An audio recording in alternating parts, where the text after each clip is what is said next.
What's going on YouTube? It's your boy Logisticalstyles coming at you with another video, and we are back in the studio sitting behind the decks and gonna go deeper into using algorithm DJay Pro with the Rane 70. Today I'm going to be using it with my iPad. This is an iPad Air for 5th generation, and it's got the latest version of DJay Pro installed on it.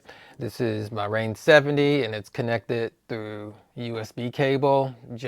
I'm using a Anker USB-C hub, which allows me to hook up a HDMI cable to get screen recording and hook up a USB cable, actually a couple of USB devices using this hub. So it's a really good hub. I'll put a link to it in the description below so you can check it out. But what we're going to do is we're going to jump into using some of the mappings that I've done for the Rane 70. I've already discussed in previous videos how I've mapped the parameter left and right buttons to be my instant instrumental and instant acapella to take advantage of the neural mix, or stems as you may call it if you use Serato. But basically neural mix is stems. Neural mix is just what DJay Pro calls it. So I'll say stems so you know what I'm talking about. But I've mapped those buttons to be able to give me my instant acapella and instrumental. And then I've also done some other mapping, like I've mapped the flex effects button. That doesn't work in DJay Pro. It's not mapped to anything. So I've mapped it to pull up my library. I'll show you that in a minute when we get into the iPad screen. And then I've also mapped my transport buttons, because even though this mixer has transport labeled here on this mode and it works in Serato, there is no built-in designated configuration for transport mode when using DJay Pro from Algorithm. So I mapped that according to the way I would like it. I used the second layer of the transport button to make it actually transport. So I made my stop button, my pitch bend, sync button, eject button, and a couple of cue points. So I can actually mix with just the mixer itself. If I had issue where I didn't have decks or whatever, I could always mix directly from the mixer. Like I could do if I had Serato, I can now do it with DJay Pro. And then the other pad mode that I mapped was the second layer of the loop roll. The loop roll, I may start using that a little bit more frequently, but the second layer of it was open in DJay Pro, so I mapped that to be my instant effects, and we're going to get into that now. So let me go ahead and pull up the iPad, and let's see, pop me into the picture. Let's see, right there. All right, so this is your main screen right here for DJay Pro. You've got your library, you've got your decks and everything, but I'm gonna pop over here onto my iPad and show you a couple of things. So these three icons right here, we're in the main view, which shows your library and your playlist. Then you have over here, which brings up your sampler. And I think I've gone over this in a previous video for loading samples onto your DJay Pro.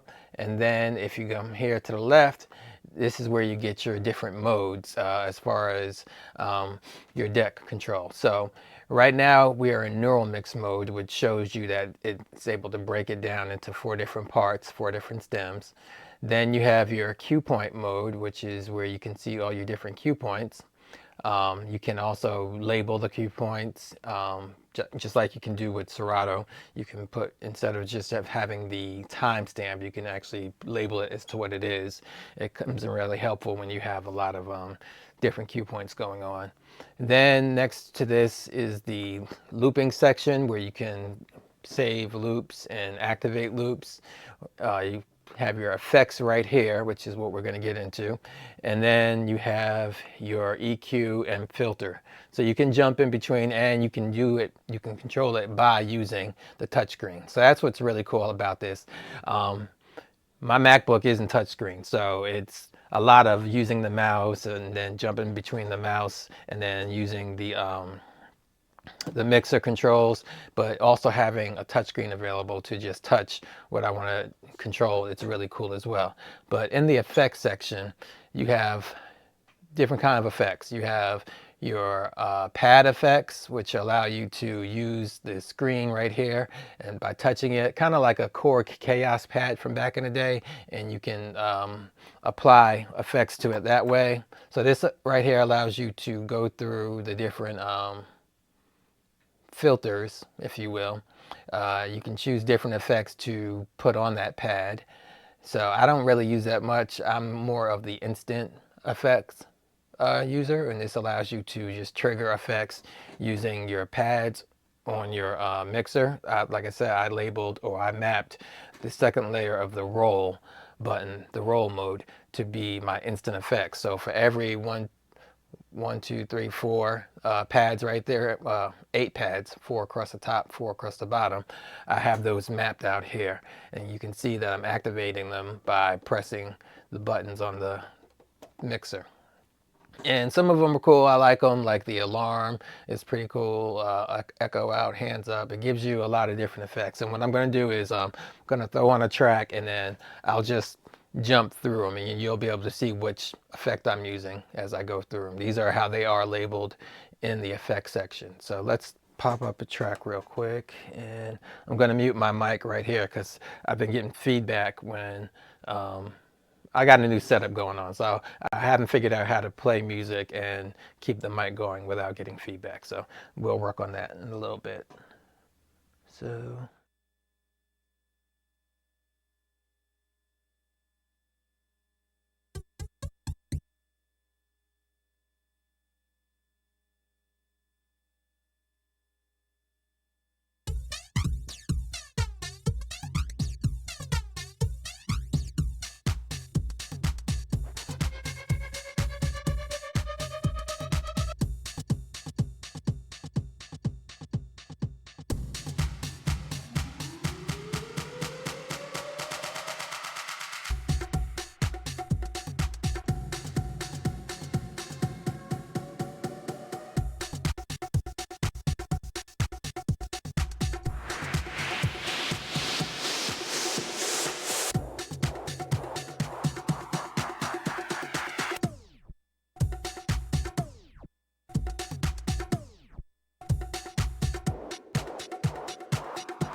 all right, so now you see what the effects sound like as I cycled through them. You could see which ones I was highlighting.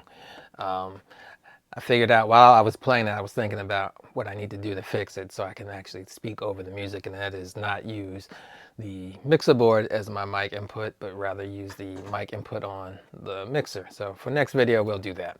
But anyway, that's how you do it. You have your effects right here, and you can go in. You can also edit these effects, because these aren't the only effects available. These are the ones that I just happen to like. But ever since that update from DJay Pro 5.0, when the neural mix got enhanced, you have so many more effects that you can go through. So like, let's just look at this echo out. When you hit the pencil, you get the 3 dots, and that allows you to go in to change what effect. If you go to like the manual for DJay Pro on the iPad that's out right now on the website, it's very outdated, and it only shows like a handful of effects. Now you've got all these effects that you can add here. You know, these are your basic ones right here. And basically, those are the ones that I was using. Then you have your classic effects. You just really got to play around with them and test them out to see, you know, which ones you like. Some of them are more electronic dance type stuff, and others are your classic echoes and stuff. But some of these may look familiar. You know, you got your jet stream.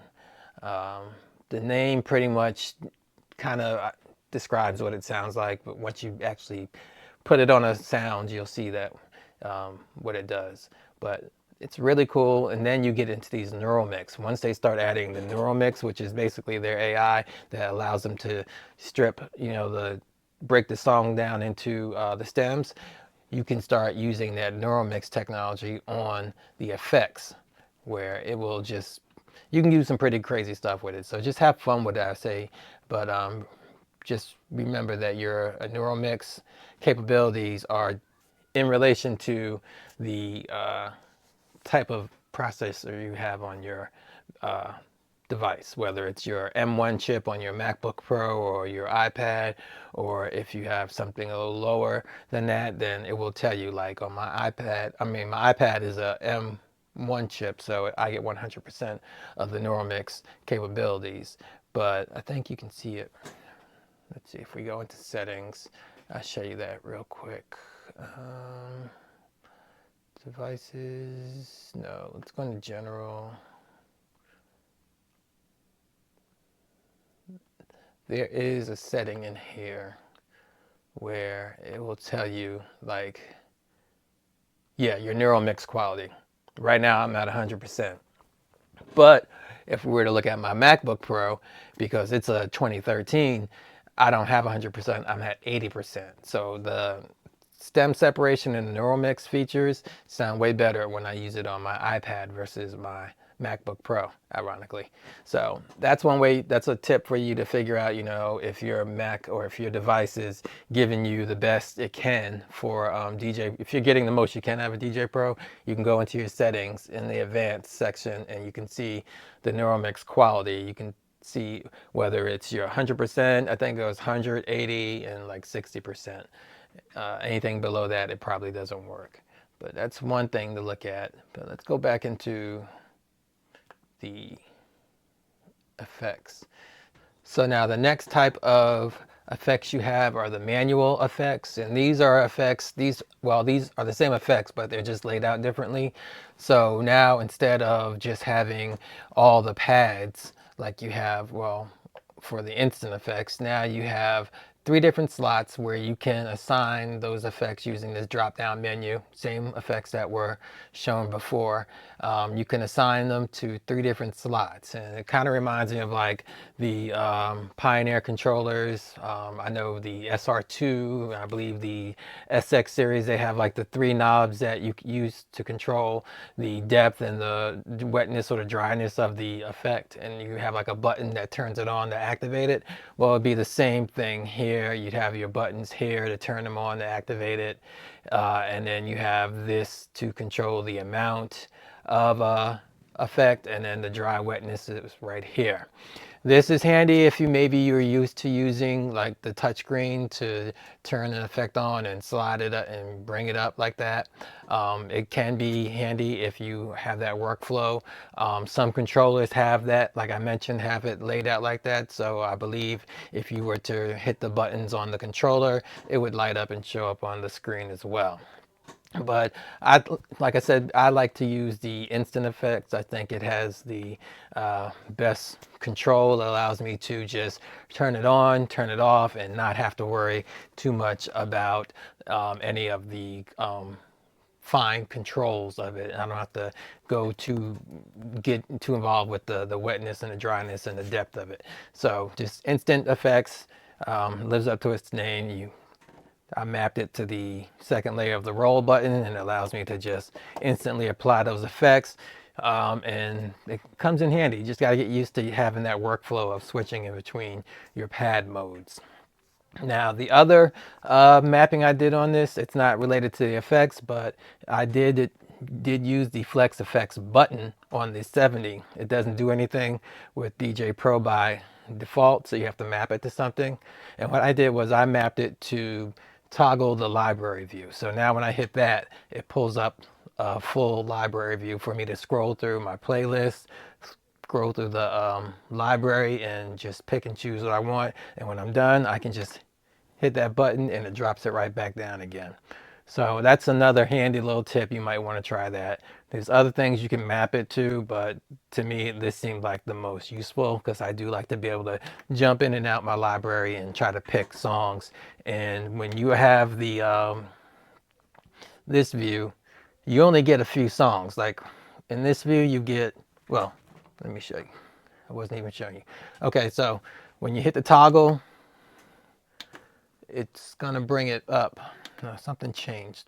What happened?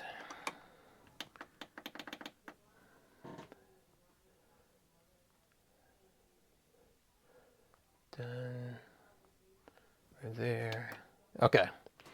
So I got to get used to some of these workflows right here. So when I'm in certain modes, that button will work. And it's funny because I actually initially mapped this to do something else. I mapped this button to change the tools view, but I couldn't get it to work. But now I realize you have to be in certain views up here in order to make that work, in order for you to be able to use the toggle. So in this view, I've toggled this Flex Effects button to pull up the library and give me a full screen. I can see all my playlist at the press of a button, and then I can drop them back down to get back to my controls. I can't even remember where I was going with that, but that's what I did. That's how I mapped it. You want to go to up here. If you click this button right here, you'll notice, okay, this is what I was trying to show you, is the fact that when you're in this view right here, you can only see a handful of songs in your playlist. And I like seeing the full playlist. So when I'm scrolling from my library, I can use this right here. But when I'm in, I can use my knobs on my mixer. I can use those to scroll through. But when I'm in this mode right here, then I can just, like if I were to scroll, it would bring it up. And I can hit the Flex Effects button to bring it down. Sometimes I don't want to scroll. Sometimes I just want to pop it up to see real quick and then drop it down. So it's a little bit redundant, but it's a nice little use of that button. So anyway, hopefully this was informative. You got to see some of the mappings that I have. Next, we'll get into the transport and how I have that mapped.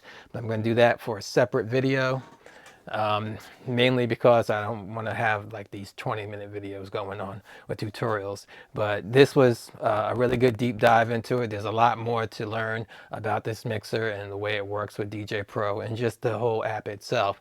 I'm going through the manual trying to find stuff that's of interest, and hopefully it can be helpful to you people that are trying to learn how to use DJay Pro on both the iPad and on the Mac. So don't forget to like, subscribe, and we will see you on the next video. Peace.